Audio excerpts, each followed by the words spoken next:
Let's put your high school coaching hat on. You are now a high school basketball coach, and you've dove into a bunch of these ideas: ecological dynamics, constraints-led approach, the different pillars that you mentioned on the podcast. So you are now this high school basketball coach. What would you do to implement some of these ideas? Say they don't have a full-time strength coach. What would you do? So the first thing is I will completely change and revamp how I approach the beginning to practice. The beginning of practice, I see so many, honestly, it's almost like they're just checking a box, right? And so many coaches are like, all right, this is kind of what we did. Or maybe we heard that some major, school did it this way, and it's 5 to 10 minutes of wasted time. And so it's understanding that initial exposure to that practice is, in my opinion, might be the most important time and is a great opportunity for learning, for development, for growth. And with some of these ideas that I'm sharing can be easily applied, adapted, and very actionable to the beginning of your practice. And so one quick thing I would say is that when designing the beginning of the practice is doing it without a basketball, right? And again, we talked about in the episode of representative design.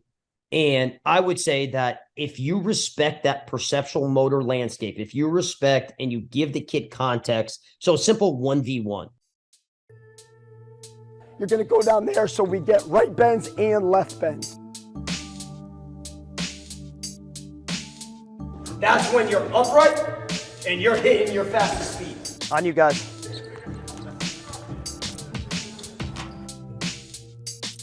And you could do a basic 1v1 game, right? Come up with some sort of 1v1 situation.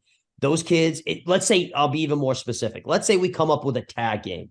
And I don't care if you're college level. I don't care if you're at the Celtics. I don't care if you're in my daughter's, first grade, basketball team. It doesn't matter. Let's say you just do some sort of 1v1 tag game.